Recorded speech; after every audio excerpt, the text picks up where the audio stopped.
और बुलेटिन की शुरुआत इस वक्त की एक बड़ी खबर से कर लेते हैं। भारत के आर्मी चीफ और कनाडा के डेप्यूटी आर्मी चीफ के बीच उठा आतंकी निज्जर का मुद्दा।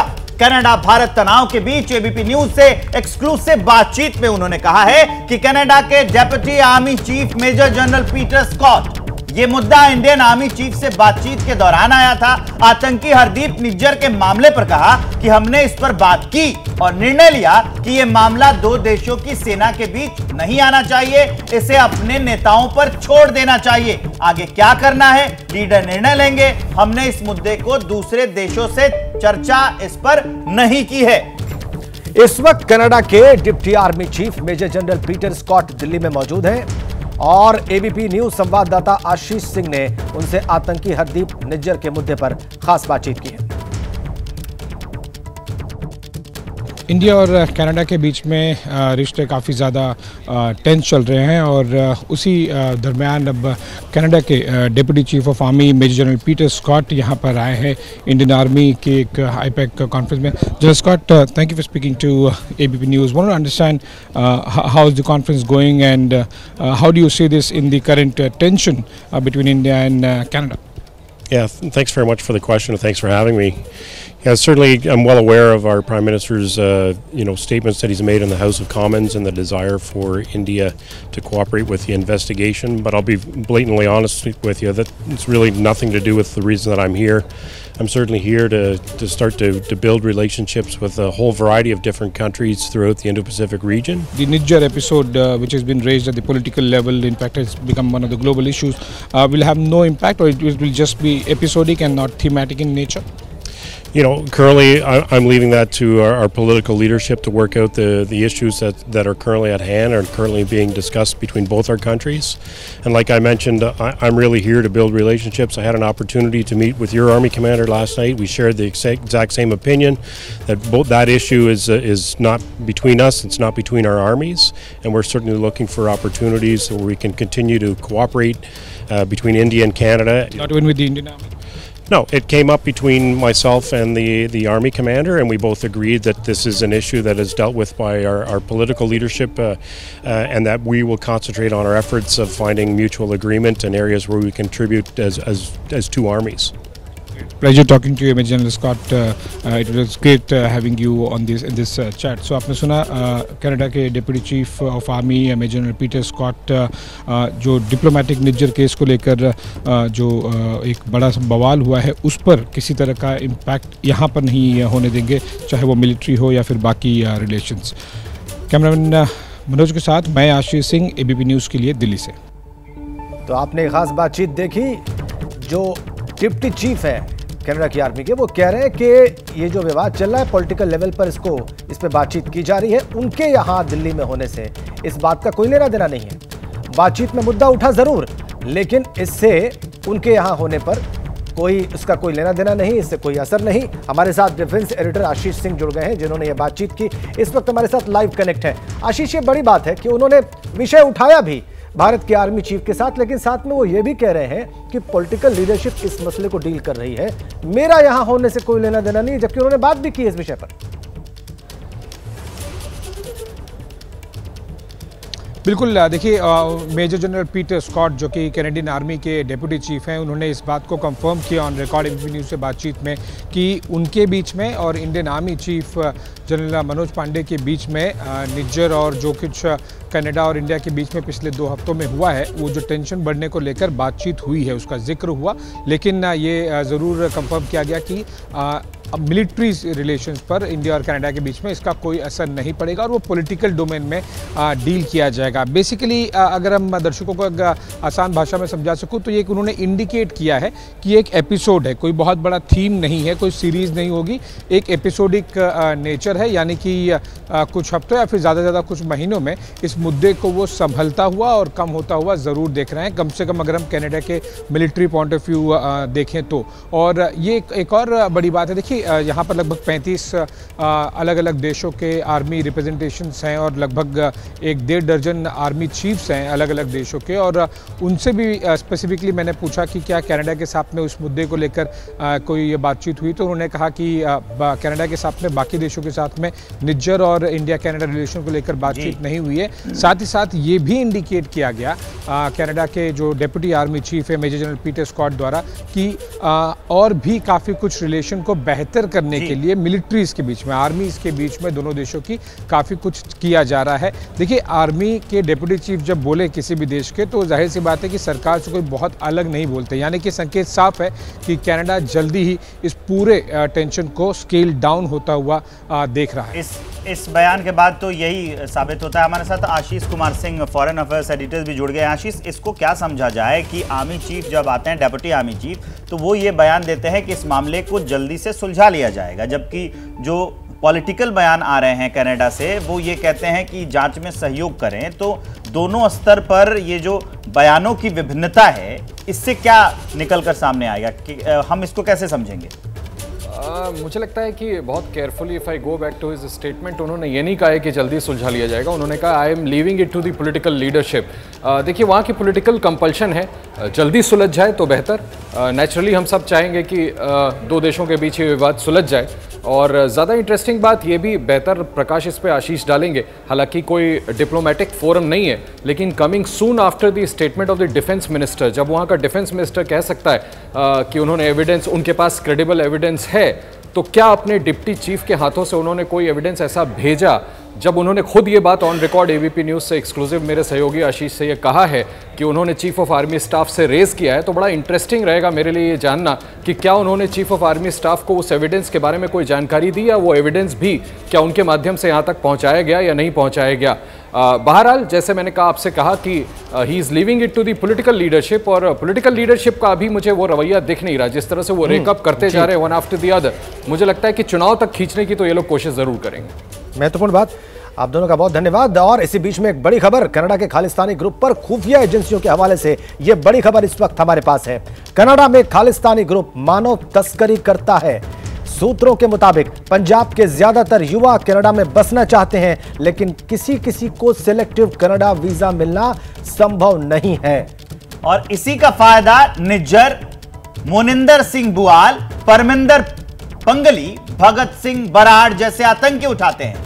जरूरतमंद नौजवानों का इस्तेमाल कर खालिस्तानी आतंकी जो है वो कनाडा की जमीन से एजेंडा चलाते रहते हैं। वो उनको वीजा मुहैया कराते हैं और उसके बाद नौकरी का झांसा देकर वो उन्हें फुसलाते हैं और कनाडा बुलाकर अपने आतंकी ग्रुप में शामिल कर लेते हैं। यह भी बड़ी जानकारी निकलकर सामने आई है। और भी इसके बारे में आपको जानकारी दे कि कैसे ये पूरा गैंग ऑपरेट हो रहा है और कैसे ये पूरा रैकेट चलाया जा रहा है। कनाडा जो है खालिस्तान ग्रुप का प्लान डिकोड हम आपके सामने करते हैं कि कनाडा में मौजूद भारतीय छात्रों में पैठ बनाते रहते हैं, क्योंकि भारत का वो सहारा लेंगे और उसमें पैठ बनाएंगे। क्या है वो, क्या करेंगे? अच्छी नौकरी की तलाश करने वालों पर नजर रखेंगे। जो लोग यहां से भारत से वहां गए हैं, अच्छी नौकरी की तलाश कर रहे हैं, नजर रखेंगे और नौकरी दिलाने के बाद ब्रिगेड में शामिल होने का ऑफर दे देंगे कि अब नौकरी दिलाई। एक वो कृतज्ञता का भाव, एहसान का भाव, उसी का फायदा उठाकर वो कोशिश करते हैं। और कनाडा के गुरुद्वारों के जरिए भी ये पैठ बनाते रहते हैं आतंकी। पहले तो नजर बनाते हैं, एहसान करेंगे और फिर अपने आतंकी संगठन में शामिल करेंगे। कनाडा के 30 से अधिक गुरुद्वारों में उनकी पकड़ है, पैठ है। निज्जर, बुआल, भगत सिंह बराड़, कई गिरोह को कनाडा ये ले गए हैं। ये भी बड़ी अपडेट निकलकर सामने आई है। पंजाब के दविंदर बांभिया, अर्श दल्ला गिरोह का इस्तेमाल भी इसमें किया जाता है। और ये जो आतंकी हैं ऐसे ही लगातार अपना पूरा गिरोह ऑपरेट करते हैं। लखबीर लांडा गिरोह जैसे गैंगस्टरों के साथ साठगांठ भी इन्होंने बनाई। हमला करने के बदले में कुख्यात गैंगस्टर को कनाडा भी ले गए। उनको ऑफर देते हैं कि तुम ऐसा करोगे फिर हम तुम्हें फायदा पहुंचाएंगे और कनाडा ले जाएंगे। ये पूरा तरीका होता है। अब ये जानिए कि आईएसआई समर्थित एसएफजे को जब पंजाब में सपोर्ट नहीं मिला तो फिर क्या पंजाब इंडिपेंडेंट रेफरेंडम के लिए समर्थन नहीं मिल रहा था? ये कब से हो रहा है कि जब इनकी नजर थी वहां के छात्रों पर। भारत विरोधी अभियान से लोग जुड़ नहीं रहे थे। ये इनकी समस्या आ रही थी कि अपने संगठन का, आतंकी संगठन का भी ये विस्तार कैसे करें। समर्थन नहीं मिलने पर छात्रों की तलाश इन लोगों ने शुरू की कि चलो अब छात्रों के बहाने इसमें घुस जाते हैं। नौकरी का लालच देने पर निज्जर को कामयाबी मिली। उसने देखा कि ये वाला जो ऑफर है, ये वाला जो तरीका है, ये काम कर रहा है। लालच देकर नौजवानों को ब्रिगेड में शामिल करना इन लोगों ने शुरू कर दिया। नौकरी का ऑफर देते हैं क्योंकि छात्र वहीं पर जाते हैं, नौकरी तलाश नहीं जाते हैं, और ऑफर देके और फिर वहां चले जाते हैं और अपने ब्रिगेड में शामिल करते हैं। इस बीच एक बड़ी खबर जान लीजिए। खालिस्तानी आतंकी निज्जर को लेकर एक बड़ा खुलासा हुआ है एनआईए की चार्जशीट में। यह बड़ा खुलासा, हरदीप सिंह निज्जर के खालिस्तानी आतंकी होने के सबूत भी मिले हैं। ये बड़ी अपडेट हम आपको दे रहे हैं। खालिस्तानी टाइगर फोर्स का चीफ था हरदीप सिंह निज्जर। कनाडा में पनाह लेकर अर्शदीप उर्फ अर्श डल्ला और हरदीप सिंह निज्जर वहीं से टेरर कंपनी चला रहे थे। ये बड़ी अपडेट हम आपको दे रहे हैं। भारत सरकार ने गजट नोटिफिकेशन निकालकर अर्श डल्ला और हरदीप सिंह निज्जर को ग्लोबल आतंकी घोषित किया। भारत सरकार ने गजट नोटिफिकेशन SO 105E निकालकर कनाडा में बैठे अर्शदीप उर्फ अर्श डल्ला को खालिस्तान टाइगर फोर्स का आतंकी घोषित किया। और उसके बाद यह कनाडा का रवैया चुनावी फायदा उठाने के लिए। और अब हम आपको आगे इसके बारे में और जानकारी दे सकते हैं। निज्जर और डल्ला पर जो बड़ा खुलासा हुआ है, क्या करते थे दोनों आतंकी मिलकर। निज्जर और डल्ला कनाडा से टेरर कंपनी का संचालन करते थे। ये दोनों आतंकी निज्जर और डल्ला मिलकर टारगेट किलिंग और वसूली का धंधा, यहीं से इनको रुपया आता था, यहीं से इनका कारोबार चलता था और ये अपने चीजों को आगे लेकर जाते थे। अलग अलग समुदायों में नफरत फैलाना इनका काम था निज्जर और डल्ला का। पंजाब के लोगों में दहशत फैलाना इनका काम था। वो अलग अलग जरिए संपर्क करते लोगों से और दहशत फैलाते थे। एनआईए की चार्जशीट में यह खुलासा हुआ। एनआईए ने बाकायदा इनके बारे में लिखा, दोनों ने मिलकर कनाडा में टेररिस्ट ग्रुप बनाया है। ये एनआईए की चार्जशीट में है। टेरर फंडिंग करते थे, बॉर्डर पार से ड्रग्स की सप्लाई करते थे। हमेशा पंजाब में ड्रग्स का मुद्दा उठता रहा है। बड़े पैमाने पर हथियारों की स्मगलिंग ये करते थे निज्जर और डल्ला। ये एनआईए की चार्जशीट में जो गजट नोटिफिकेशन जारी हुआ है उसमें इसका जिक्र है। कनाडा में नौकरी का लालच देकर शूटर्स की भर्ती करते थे, फायदा उठाते थे इसका। लवप्रीत सिंह और रवि को नौकरी का लालच देकर इन लोगों ने शूटर बना दिया, हत्यारा बना दिया, आतंकी बना दिया। राम सिंह और सोना को भी दहशत फैलाने का टास्क दिया था और ऐसे गगनदीप सिंह और गग्गा जो है उसको भी अपने गैंग में शामिल किया। लालच देते थे नौकरी का और उसके बाद ये उनको गैंग में अपने शामिल करते थे। कमलजीत शर्मा और कमल भी, उसको भी इन लोगों ने शूटर बनाया। ये गजट में खुलासा। हवाला के जरिए वसूली का पैसा कनाडा में ये मंगाते थे और ऐसे इनका निज्जर और डल्ला का कारोबार चलता था। आगे बढ़ेंगे एक बड़ी खबर के साथ जो इस वक्त राजस्थान से हमारे पास है। राजस्थान के मंत्री के ठिकानों पर ईडी के छापे चल रहे हैं और गृह राज्य मंत्री राजेंद्र यादव के ठिकानों पर रेड की जा रही है। कोटपुतली और बहरोड में ईडी की छापेमारी जारी है। मंत्री राजेंद्र यादव की कंपनियों पर ईडी ने छापे मारे हैं। आपको बताएं कि इनकम टैक्स डिपार्टमेंट ने पिछले साल 7 सितंबर को मंत्री राजेंद्र यादव के 53 ठिकानों पर रेड डाली थी। राजेंद्र यादव के एजुकेशन संबंधी कई बिजनेस हैं, कई व्यापार हैं। साल भर पहले आईटी की रेड डालने वाले ठिकानों पर अब ईडी की टीमों ने छापा मारना शुरू किया है। तो यह बड़ी खबर राजस्थान से, 2 जगहों पर ये छापे मारे जा रहे हैं, कोटपुतली और बहरोड। और इसके देखिए आप तस्वीरें भी आपको दिखा रहे हैं। पिछले वर्ष भी ऐसा हुआ था, फिर से ईडी ने छापेमारी शुरू की है। बड़ी रेड राजस्थान में एनफोर्समेंट डायरेक्टरेट की। गृह राज्य मंत्री राजेंद्र यादव की कंपनियों पर यह छापे मारे जा रहे हैं। तो ये बड़ी अपडेट हम आपको दिखा रहे हैं। 3 तस्वीरें देख लीजिए जिसमें गहलोत के मंत्री हैं राजेंद्र यादव, इन पर शिकंजा कसा है, इन पर ईडी की रेड चल रही है, छापेमारी चल रही है। मनीष शर्मा जुड़ रहे हैं हमारे साथ। मनीष, ये कब रेड शुरू हुई और किन ठिकानों पर, कितने ठिकानों पर रेड की जा रही है ये भी बताइएगा। अब तक क्या अपडेट है ये बताइए और साथ में ये भी, इस पर भी करिएगा कमेंट कि अब तो फिर आरोप लगाएगी कांग्रेस कि चुनाव आते ही रेड पड़ने लगे। बिल्कुल स्वाभाविक है। मैं आपसे पहले इसी सवाल का जवाब दे दूं क्योंकि 2 दिन पहले जब राहुल गांधी जयपुर में थे तब मुख्यमंत्री अशोक गहलोत ने कहा था कि केंद्र सरकार ने कई एजेंसियों के जरिए राजस्थान में छापेमारी की लेकिन किसी मंत्री, विधायक, नेता उनके यहाँ पर कुछ भी नहीं मिला। लेकिन अब राजेंद्र यादव जो बेहद नजदीकी है मुख्यमंत्री के घर पर, उनके घरों पर, उनके ठिकानों पर ईडी की ये रेड की कार्रवाई चल रही है। सुबह तकरीबन 8 से 9 बजे के दरमियान ईडी की टीमें पहुंची थी बहरोड और कोटपुतली। ये वो 2 जगह हैं जहां पर राजेंद्र यादव का घर, दफ्तर और इसके अलावा फैक्ट्री है। कोटपुतली का पाथेरा गांव है जहां पर बिजली मिल की पैकिंग से संबंधित फैक्ट्री है और वहां पर भी इस वक्त रेड की कार्रवाई चल रही है। हिमाचल, उत्तराखंड, कई राज्यों में मिल से संबंधित पैकिंग का मशीन। बहुत शुक्रिया आपका इन तमाम जानकारियों के लिए। तो हमारे सहयोगी मनीष शर्मा बता रहे थे कि ये रेड कहां और किस तरीके से डाली गई है। आगे बढ़ेंगे एक बड़ी खबर के साथ। दिल्ली से इस वक्त हमारे पास है, दिल्ली में करोड़ों रुपए की ज्वेलरी चोरी की खबर मिल रही है। ज्वेलरी शोरूम में करीब 25 करोड़ रुपए की चोरी की खबर है। दिल्ली के भोगल में देर रात ये वारदात हुई। दीवार में सेंध लगाकर शोरूम में चोर घुस गए और 25 करोड़ की चोरी हुई है ज्वेलरी शोरूम से। ये ज्वेलरी शोरूम की तस्वीरें देख लीजिए, यहीं पर 25 करोड़ रुपए की चोरी हुई है। दिल्ली राजधानी का इलाका, दिल्ली के भोगल में हुई है ये वारदात। 25 करोड़ की चोरी हुई है, ज्वेलरी शॉप में चोरी हुई है, करोड़ों की चोरी। ये देखिए कैसे खाली करके ले गए हैं पूरे शोरूम को। देख लीजिए तस्वीरें, इसमें पहले गहने भरे होते थे, उस सेंध मारी और सेंध मार के चोर गहने उड़ा ले गए। वरुण जैन जुड़ रहे हैं इस खबर को विस्तार देने के लिए। वरुण, कितने बजे इस वारदात का खुलासा हुआ और क्या क्या अपडेट है इस बारे में?